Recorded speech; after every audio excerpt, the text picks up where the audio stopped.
Hello, good evening, and welcome to episode 62 of Humanity versus Insanity, the Crane Report.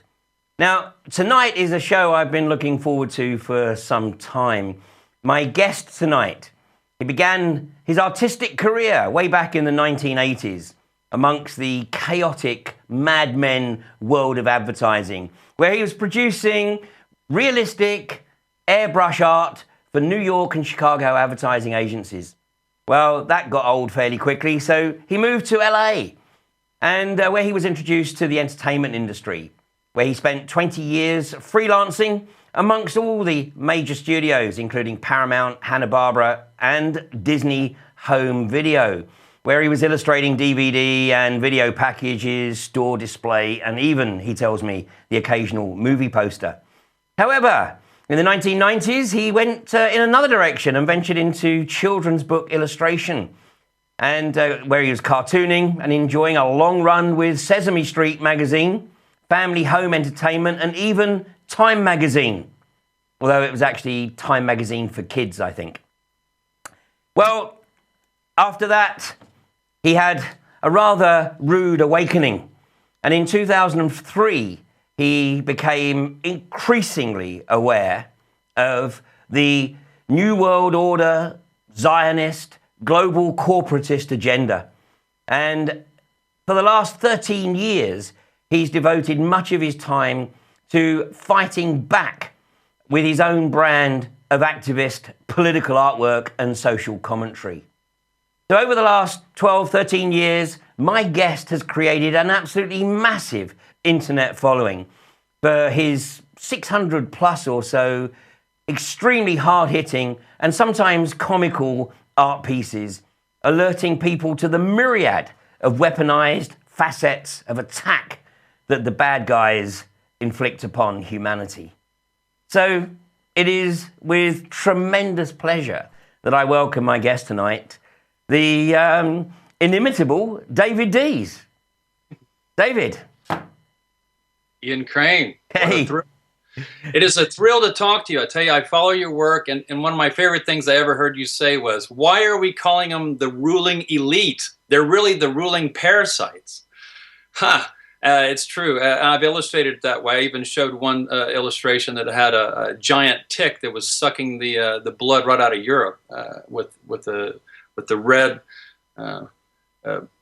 Zionist emblem right there on it. So yeah, thank you for inviting me. I really appreciate it. Thank you. Well, it's great to be with you. And I mean, our relationship, as it were, goes back a long way, and we'll talk about that in a second, although you weren't necessarily aware of it.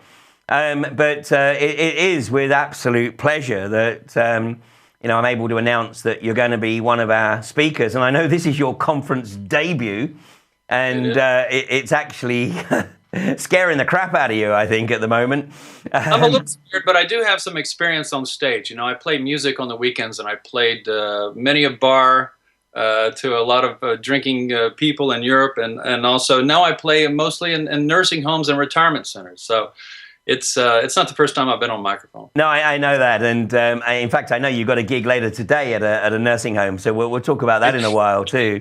But you've agreed to be one of our speakers at AV America. This is the first alternative view event in the States. We've run 6 very successful events in Europe over the last 7 years.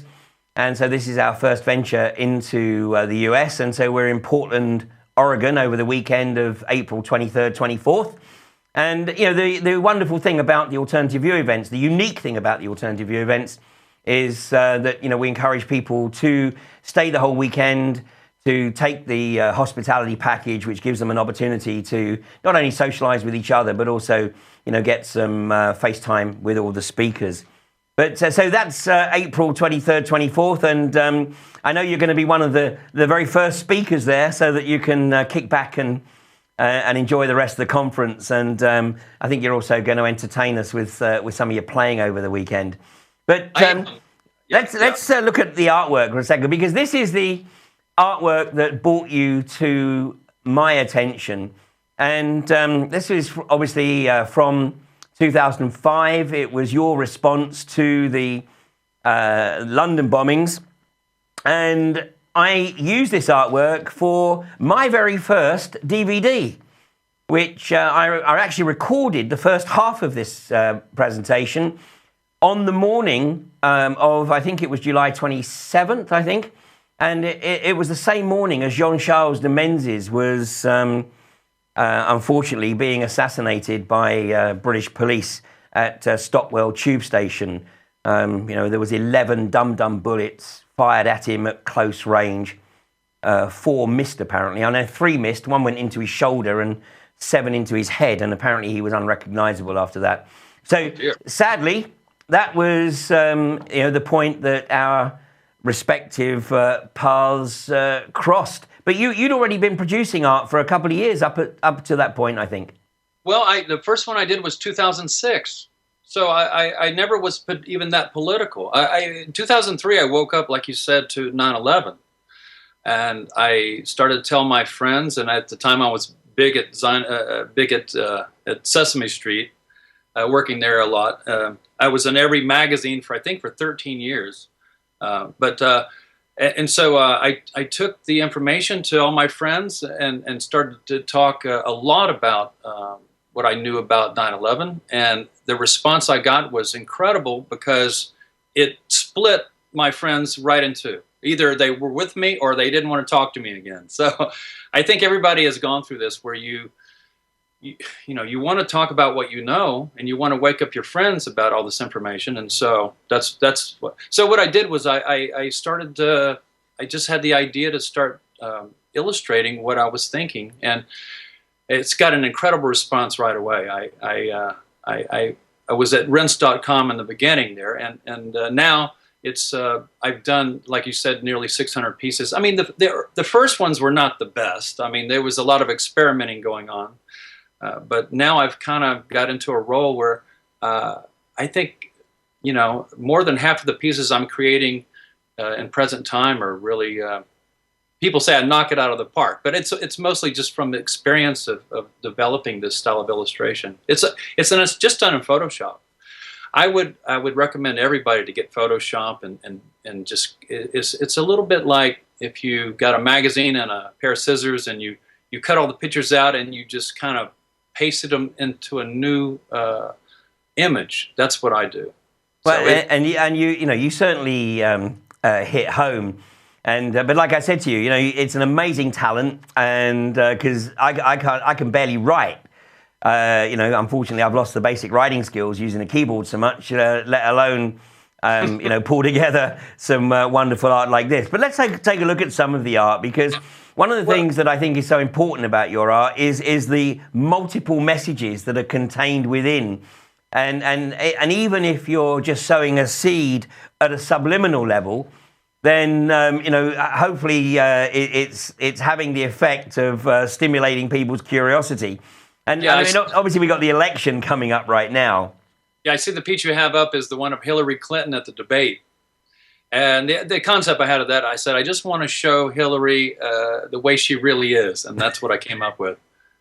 The person, people really hate her. I mean, I really don't think she's going to get any traction at all. In fact, I'm pretty sure Trump, if he'll stay in and if they don't assassinate him, he's going to get the nomination, certainly for the Republicans. And the Democrats, it looks like Bernie Sanders. I mean, but who cares? These are all really just puppets that do whatever the Zionist controllers want them to do. Although I think that Trump is going to be the wild card. He's a little out of control. He actually wants to make changes.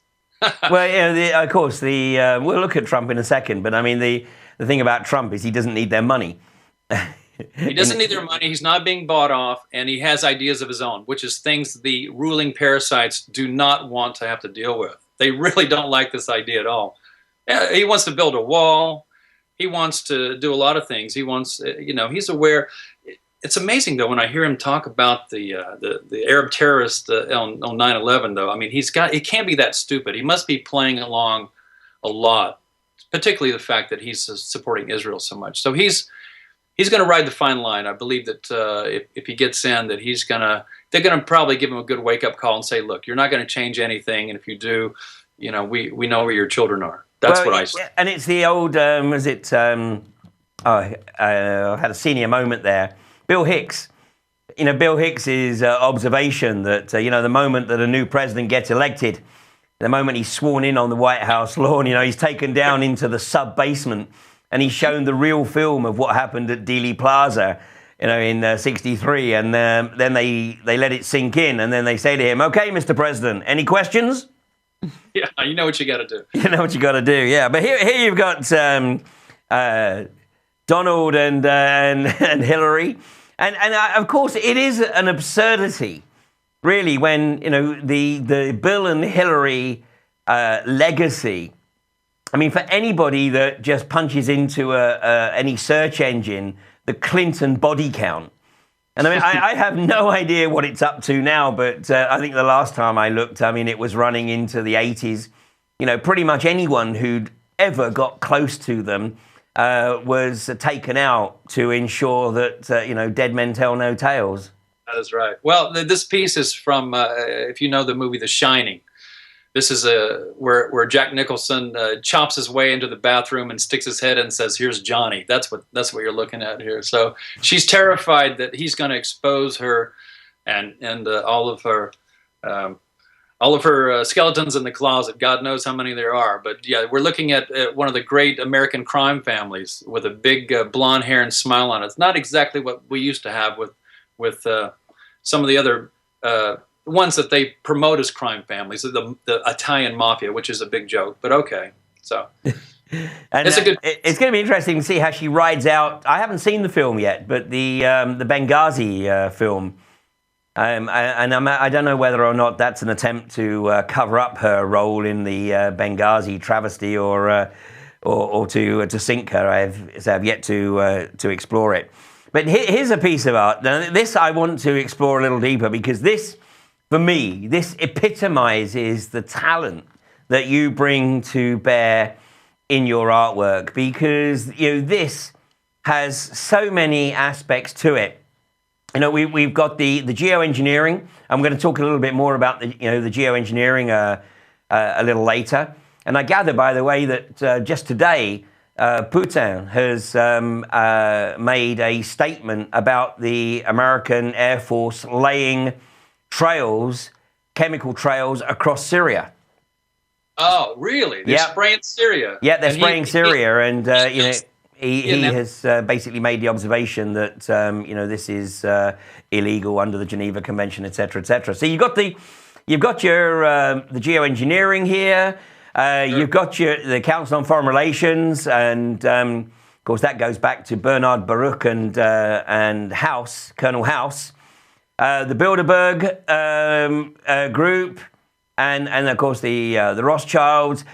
We've got Hillary, we've got Donald, the vote fraud, obviously the sheep drinking the fluoride. But this is something I wanted to pick up on here because this for me is very significant in your art. Whether or not people appreciate it at face value or whether it has a subliminal impact. But this, of course, is showing effectively the two wings of the same bird. The Republican and the Democrat, the two wings of the same bird. And that bird here, of course, is Baphomet. And, I think very few people actually realize that this Baphomet force has been over America for the last probably longer, but certainly the last 140 odd years. And because here is the illustration. This is the Baphomet illustration that was produced by Eliphas Levi in the mid-19th century. And of course, the Uncle Sam, the depiction of Uncle Sam here is based on the same geometry as Baphomet. I did not know that. You didn't know that? Okay, well, hey, listen, I think I maybe add to your education a little bit this evening then, because let's just go back. I want to actually pick up on this force, because this is a very, very important aspect. And your two wings of the same bird is a very important subliminal, because the Baphomet illustration, as I said, really comes from Eliphas Levi. Then that was his pen name, his nom de plume, or his nom de Freemason. And if I was born with the name Alphonse Louis Constant, I think I might have changed it too. But that was the name he was born with. And he wrote a number of books, but his seminal book was the history of magic. And, he was very influential in terms of Aleister Crowley and the OTO. But he had a contemporary who followed his work and actually, in some cases, I won't say plagiarized, but let's say he requoted without necessarily acknowledging where he requoted it from. Any idea who I'm talking about? I do not. I'm curious where you're going with this. Albert Pike. Oh, of course. Albert Pike. And in fact, there are many sections in Morals and Dogma which, could have been almost directly lifted from the history of magic by Eliphas Levi. And they were contemporaries. Whoops. They were contemporaries. And in fact, I might even argue that Albert Pike almost tried to model himself on Eliphas Levi. And of course, Albert Pike is regarded as the most influential member of Freemasonry in the US. And Morals and Dogma was actually given, a copy was given to every Freemason once they, I think it was reached something like the 14th degree or something of that ilk. Once they went beyond the blue degrees, and then they went to the state temple, and then started their induction into the higher degrees. At a certain point, they were given a copy of Morals and Dogma. And Albert Pike and Eliphas Levi were, without any shadow of doubt, primary influences on the likes of Bernard Baruch and Colonel House. And, of course, this is what underpins the Zionist agenda. Absolutely. And, you pointed it perfectly. This illustration, the one before this, you have two presidential nominees, and they're completely backed up by secret societies that are controlling who gets in. And I've shown electronic vote fraud with them being, I really think Hillary, even though she's so hated, I think that they're going to figure out some way to put her in. We'll see what happens. It'll be interesting, though. I think you're right. I mean, they know that Hillary is she's proven herself. She is the arch socio-psychopath. And I mean, she wants this so bad, she will do whatever it is she has to do. If she was told to kill Bill, oh, please. I mean, she would. I mean, in a heartbeat. There's not a doubt in my mind that, I mean, this female is totally soulless. She is the epitome of evil. But it's very dark. But, what's interesting, and the reason I wanted to come back to Baphomet, because Eliphas Levi, his philosophy is that the force of Baphomet is neither good nor evil. It's neither Republican nor Democrat. But he basically makes the observation, and this is something that Albert Pike picked up and is actually taught through Freemasonry, is that this is a force. It's simply a force. It's neither good nor evil. It is whatever you want to do with it.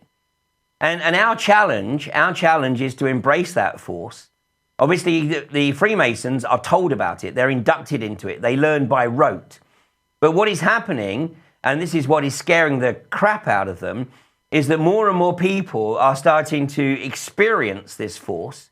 And because they experience it, it's undeniable. And of course, like all things, once you get a bit of practice in how you can use it, then it is entirely up to you whether you use it for the purpose of service to self or service to others. Wow, that's a really good term. I like that. I suppose that the illustrations I do, I get so many comments on them that I wasn't even aware of what I'm doing sometimes. I guess it's sort of like when you write a song and it just comes out. I am studying, I'm pretty well studied with the history of Zionism and communism, and that has really helped with my ability to look at what's happening in present time. I'm curious what art you have that you're going to put up next, though. Well, I want to still stay with the presidential one again, because, again, I mean, this is wonderful, you know. but tell me what was going through your head when you were putting this together.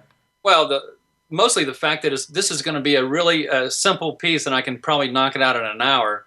That was the greatest thing, because some of these other pieces can take a day or two, sometimes 3 days to do. This was very quick. This was another thing from The Shining. Not that that was even my favorite movie, but there was a scene where they had in the hallway of the hotel, they had twins that were very frightening, and it was a scary part of the movie. It was probably the only scary part of the movie to me. And here I show that it's Hillary and Bill are twins, because they have the Zionist symbol. They live and breathe it, and they are holding hands. And either one you pick, this is probably going to be your pick, and you're going to get the same thing with both. So yeah. Well, David, back in 2010, I was invited to speak at a conference in San Jose. And at the end of my presentation, which was on the Saturday evening, I got a standing ovation, but the organizers were absolutely livid at my presentation. Well, you can find it online, but I think. But the reason that they got really upset was because I had broached the subject of dual passport holders in American government. Of what? Dual passport holders. So I was talking about the White House, the elephant in the White House living room, and the elephant that's in the Senate, and the elephant that's in Congress. Yeah. Where there is a percentage more dual passport holders than in any other segment of the community. And of course, I was explaining, the allegiances and showing the allegiances of many of those passport holders. And, the audience went, wow, gosh, at last, somebody's prepared to talk about it. And I made the observation to the organizers, who were, like I said, very unhappy, that everybody else at the conference had been talking about the symptoms, and I was trying to get to the root cause. That's a good point. That's what I tend to do. I always want to drop in every illustration. I want to try to drop in who's behind all this, because no one really knows. Even you can point to Zionists, but it's getting darker than that. I mean, I really to the point where I believe that, like you said in one of your talks about the Anunnaki and these alien forces, I believe really that's what we're looking at. We're looking at dark forces There's no question. I mean, it's certainly a multi-dimensional agenda that's playing out here, and in fact, I mean, this is a reference, of course, to Agenda 21. Yeah, that also the transhumanism of and also robotics coming in, and the Agenda 21. Right, the wildlands map. For everybody, type in Wildlands Map Agenda 21, and you'll see that in America, they created a map where they're going to push everybody off of the rural areas into pockets similar to reservations, if you will. That's what we're looking at. The next 600 miles, no human access. So that's what we got coming up here. Hey, it's a real joyous time to be alive, isn't it? Well, it is. Well. Well, I think it's like the Chinese greeting, isn't it? May you live in interesting times. And, Well, we got, excuse me for interrupting, but, people occasionally do say, we like your art, but could you give us some solutions? And I go, well, no. My job, I feel, is to wake people up. A lot of people don't even know they're sitting in a hole. I'm trying to illustrate the fact that you're stuck in a hole, and we're all stuck in a hole, but the first part of that is realizing you're where you are, so that you can do something about it. So, if I show you fluoride is rotting your brain and calcifying your pineal gland, I believe the solution would be don't drink fluoride. So I believe the illustrations are whatever I illustrate, do the opposite. That's kind of the philosophy I go by. Well, and I think that that is so important, because I've also made the observation that if people are sitting at home waiting for somebody to burst into their living room on a white Charger or a big S on their chest or a blue cape over their shoulder, they've got a long wait coming. The onus is on them. And following on from this one, and in fact, in an hour or so's time, we'll be going live with Fracking Nightmare, and my first guest on Fracking Nightmare tonight will be a lady by the name of Susan Gorman Chang, who is a member of the Residents Association in Porter Ranch, to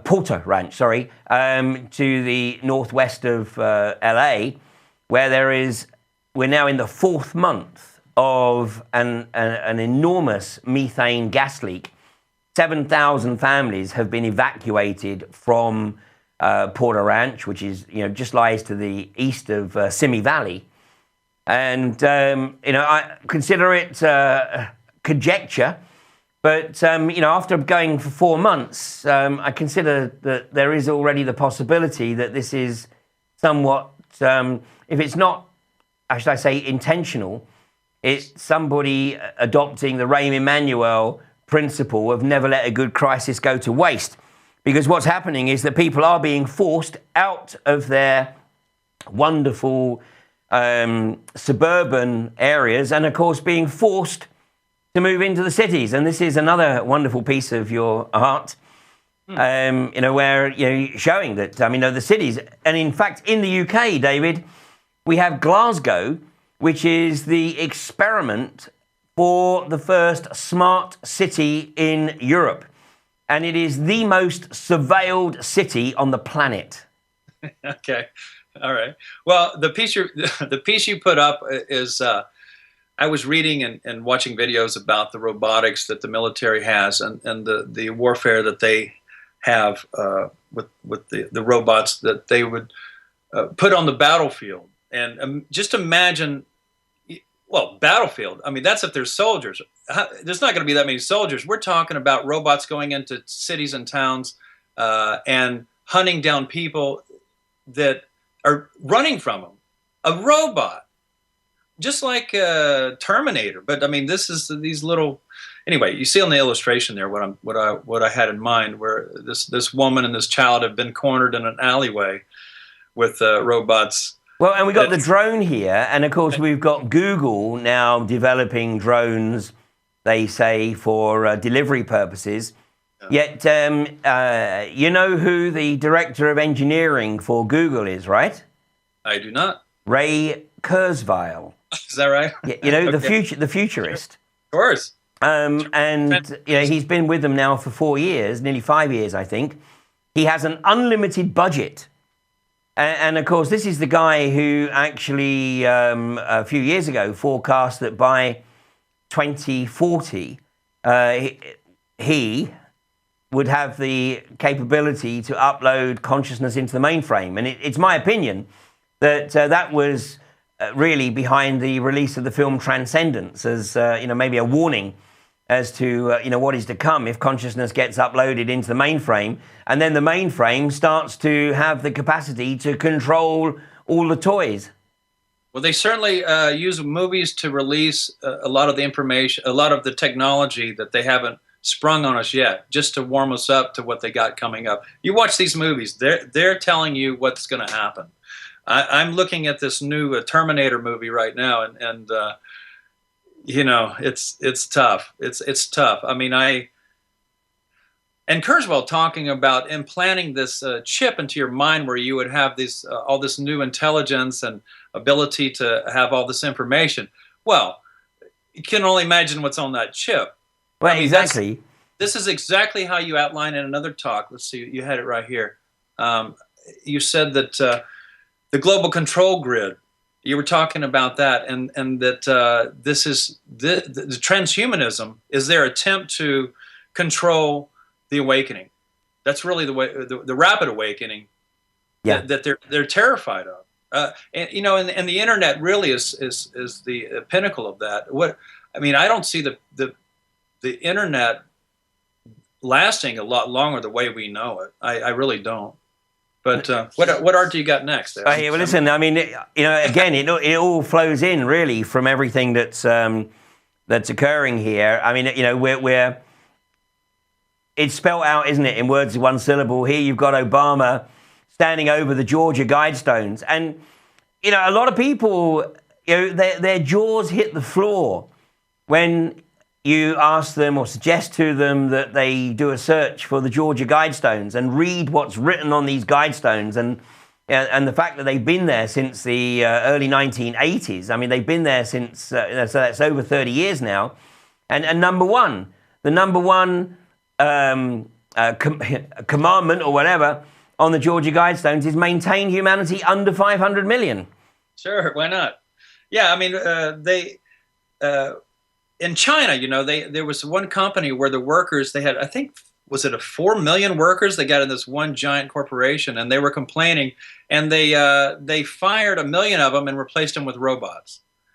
I believe that's the way it's going, and so what are they going to do with all this useless eaters? And I believe that the Georgia Guidestones is a good example of them announcing. Well, they love to announce what they're going to do before they do it, and I believe the philosophy is that, well, we told you so, and you didn't do anything about it, so you know, it's you gave us your permission.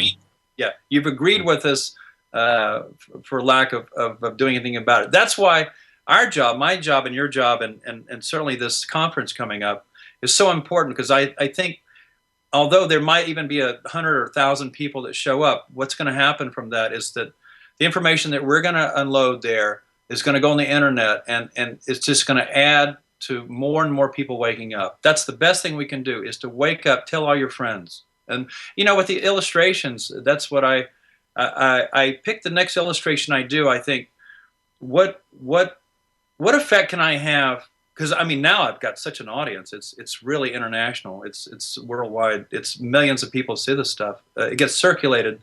This new piece. Oh, do you have the piece with the girl hitchhiking? I was curious if you were going to put. Yeah, I do. There we go. Yeah. Is that the one? Yeah, I just did that. That was a real quick one I did in a few hours just last week, and I had the idea of a girl hitchhiking, and I came up with that. That has really kind of gone viral on Facebook. I guess people like a cute girl, but certainly a cute girl in a gas mask. But here she is hitchhiking, and her sign says aluminum. Now, the test on the chemtrail fallout is showing it to be aluminum. I live here in Oregon. I live in southern Oregon. I can almost see Mount Shasta, certainly from Mount Ashland, which is right next to me here, just a mile away. They found on testing the snowpack at the top, which should be pristine snow, 60,000 parts per million of aluminum. Now, I went and got a hair test. I have a lot of hair to test, but I had a hair test, and I have very low toxicity, except for aluminum. It's in the dangerous level.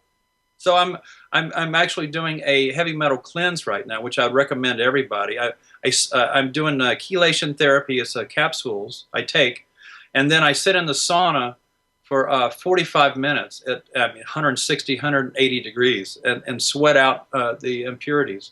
And I've done that for the last 2 months. So, and then collect all the scrap metal that falls out of your pores. Yeah, there's a pool of aluminum in my feet.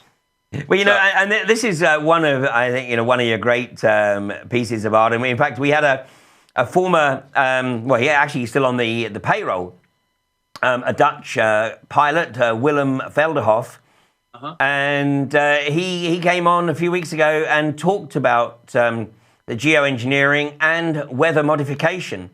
And said that, you know, as a pilot with 20 years experience of flying McDonnell Douglas DC-10s, I think it was, eventually somebody pointed out to him, and all of a sudden, like, you know, the stuff fell away from his eyes, and, you know, he was able to see it. Now, part of that was because his health was deteriorating rapidly, and he realized or was diagnosed as having toxic air syndrome.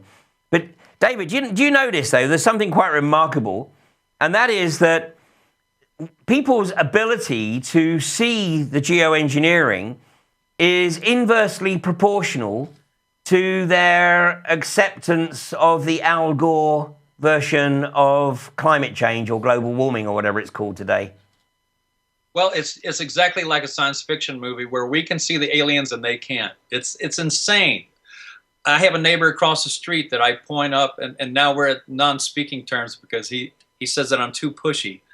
Well, we were working on our yards together, and I keep seeing them spraying. I watch the planes; they turn it on and off, and I'm pointing like an idiot. I'm pointing at this guy, and he just he doesn't believe it. But then again, usually people across the board, if they can't handle chemtrails, they really can't handle JFK. They can't handle 9/11. They can't handle any. I guess it's the being's ability to confront what they're seeing. And I don't say that. I don't say that in a way to invalidate anybody. I say that to myself because I'm waking up still. There's things that I've been taught through school. I'm realizing I need to go relearn everything because I'm pretty sure everything they taught us was a lie. and even things in front of me that I think that I know. We have to reinspect everything. I really think that's what it comes down to. You got to reevaluate, reinspect everything, reconsider everything that you've been taught. Look at the sky, watch, observe. Somebody said about this chemtrail theory that it's not science involved. I said there's a lot of science involved. Science is about observation. If you're watching a plane and it turns off the trail, I believe that's scientific observation. Yeah. Okay? You're looking at a phenomenon that can be explained. But yeah, I choose my friend according to if they're woke up to chemtrails. If they are, then we can talk. Yeah. It's often a good indicator, but not solely so. I have to say that I happen to, for one reason or another, come into contact with a lot of people who still deny geoengineering or weather modification. It's just beyond them right now. But, they're coming at it through other areas, and eventually I think they will see it. But here's one I think that, people are starting to see, and I think you have done a tremendous amount, or contributed a tremendous amount to getting people to question everything that is put out by the establishment on GM foods. I mean, your artwork really does sum this up. I mean, I've got a few examples here. I think this is one of your more recent, though, isn't it? This one I got up now? The most recent GMO piece will be the sheeple, where it has the apple with a skull inside of it, holding up a GMO salmon. You okay. I don't have that one, but this one was okay. The one I like, because of course you've got a situation now where it's nigh on impossible to get non-GM corn in North America. Yeah, I don't need anything with corn in it unless it's certified organic, and it probably still is GM. But. Well, and the problem is, in the US, of course, you can classify something as organic with 10% contamination. Is that right? Well, in Europe, it's 0.16%. But here's a trick, they haven't, or what I understand is they have not developed GM white corn. And I was at this market where I shop, and all the white corn was gone. And the grocer, I said, "Hey, you got any more white corn?" He said, "What's with the white corn?" I said, "It's not GM." He goes, "Oh, that makes sense. Okay." So people are being selective when they possibly can be. Here's a great one. I love this. With the again. Oh, that's one of my that's one of my new favorites. That certainly is going to go in book 2. By the way. I have an art book I would love everybody to find out about. This would be a good place to tell you about it. It's got 114 illustrations in it. It's got the best of my best. If you go to my website, which is ddees.com, that's ddees.com, stands for daviddees.com, and you'll see a picture of the cover of the book, and then you can order from there. But this illustration, I was reading about them crossing vegetables with insect genes, and I've done a watermelon that's crossed with it looks like human genes and also a grasshopper, and this particular one is screaming, and it's a frightened child that's running away from it. And there's another one in the background running away from it. Yeah, and then we got the DNA, the modified DNA in the atmosphere here, like something out of I wouldn't put it past Monsanto to have laboratories where they're trying everything. And some of the stuff that I've seen recently, you've been raising awareness of the dangers of Wi-Fi. And, Wi-Fi is now banned in schools in France.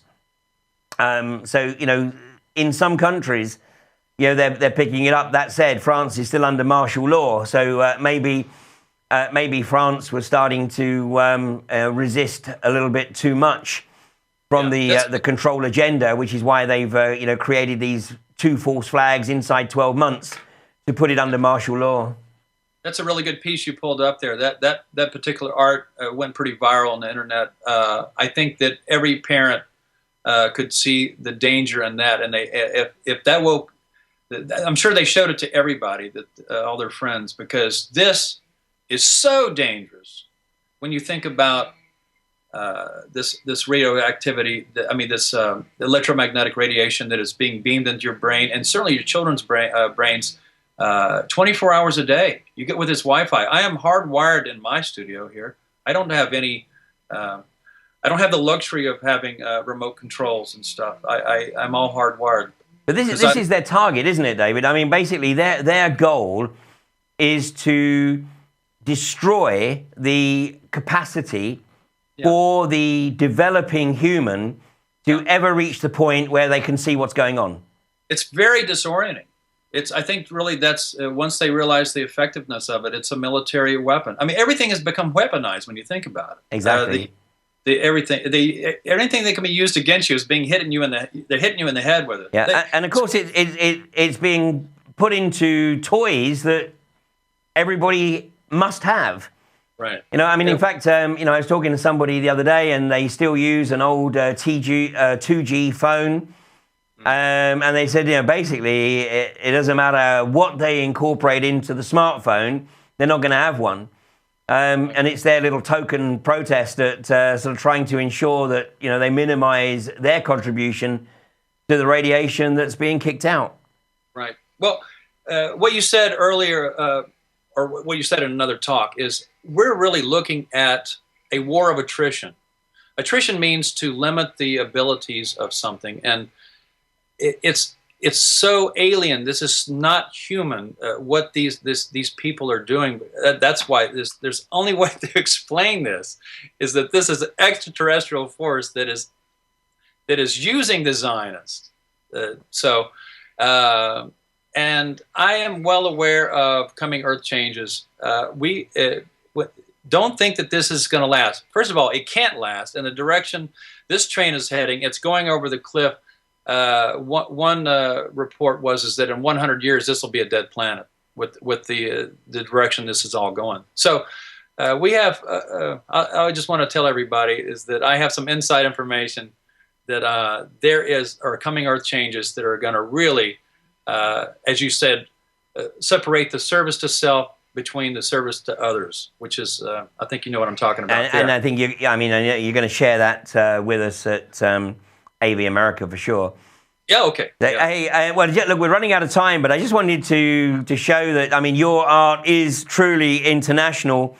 I've got so much else that we could cover, but of course this one went down very well in the UK. I mean, this is the UK's equivalent of Hillary Clinton. In fact, I'm not too sure, which of the two is more evil. But, of course, Tony Blair, just like Hillary Clinton, is totally incapable of understanding or comprehending why it is that he's vilified, by the population of the UK and certainly the Middle East. And, of course, what could be more outrageous than appointing him as the Middle East peace envoy? And then this one, of course, the paedophilia, the control mechanism of the establishment in the UK. And again, this beautiful subliminal, the BBC, the Freemasonry, the UN, Parliament, etc. I mean, we know it's all wrapped up and it's a control mechanism. And I'm just going to end before I give you the opportunity to say the last few words, because this is a piece that you kindly did for me in a presentation that I did a few years ago. And I gave you like a sort of 3-line brief, and you said, yeah, I'll give it some thought. And then 24 hours later, I think it was, you sent me this. And, of course, he's no longer in the chair, but he's still, I'm sure, wielding his influence somewhere. It's a pretty dark piece. It really is. So, David, What's from here? I know that today you're playing in a nursing home later this evening. Yeah, I sing, play guitar for the folks there. I like to say that with wheelchairs they can't get out of the room fast enough, so not many people walk out on me now. Well, you told me as well that you're playing in a residential facility for people with Alzheimer's. I did. Which you told me you really enjoy because you can play the same song over and over. 2 weeks ago, I played in a facility that was it's called Memory Care, and it's 70 patients are in lockdown that have varying degrees of dementia. And when I first walked in, it had a little One Flew Over the Cuckoo's Nest kind of feel in there, because they were walking. There was some of them walking around babbling, and I was a little put off by that. But then once I was in there, I absolutely fell in love with everybody, and they fell in love with me. It was about 75% of them were easy to talk to, and they were very in present time. Their memory probably wasn't the best, but they sat down and listened to me play all my old country music and songs, and they were just spellbound at what I was doing. And when I took a break, I went around and shook everybody's hand and said, you guys are the best. So I'm thrilled to perform. And one thing about music, it has a similar effect as of art. It cuts through, and it has an emotional response to the person. It really touches the being. We're stuck in a physical universe, and it has a way of cutting through all that and communicating in a way that words and everything else doesn't. So I'm proud to be a part of that. Well, Dave, you make a wonderful contribution, both on the macro and on the micro level. Obviously what you're doing in your community is amazing, and obviously what you're doing in terms of the global community is truly wonderful. And in fact, just to show that just because somebody writes a lot of stuff that we might not agree with, or maybe they were actually trying to give us a heads up, and by dismissing it, we're ignoring the warning. And, Albert Pike was very conscious of the force, and that force is there for us to embrace. We have exactly the same opportunity to use the force as the other side. They're just more aware of it. And this is a quote from Albert Pike, which I think absolutely epitomizes everything we've been discussing today. And he says, "What we have done for ourselves alone dies with us. What we have done for others and the world remains and is immortal." So, David, it's been an absolute pleasure to hook up with you this evening. Just to remind everybody, your website is Dees.com. And if you want to come and meet with Dave, myself, and the other speakers, Max Egan, Zen Gardner, Thomas Sheridan, Cynthia McKinney, Vera Scroggins, to name but a few, then check out the website for AV America in Portland, which is the weekend of, here we go, April 23rd and 24th, 2016. The website is avamerica.org. And sorry, Dave, go on. I would love to hang out with everybody. I'm going to be there for, 2 or 3 days? 3 days, yeah. You're going to be there. I'll play my guitar, and we'll sing some songs, and we'll talk about GMO and about the ruling parasites. And you're going to have your books available, and obviously some of your artwork as well on display. Yes.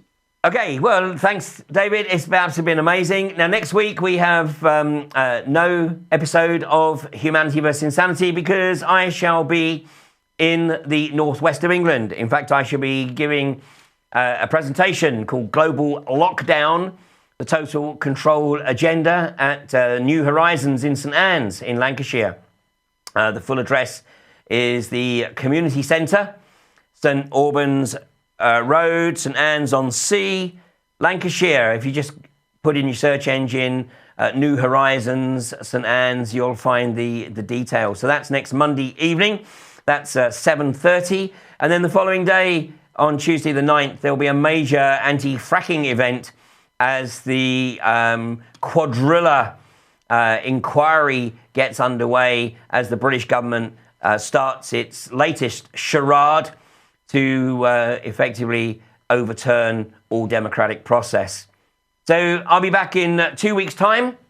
Thank you very much for joining me this evening. And for those of you who are watching live, I'll see you in 45 minutes on Fracking Nightmare.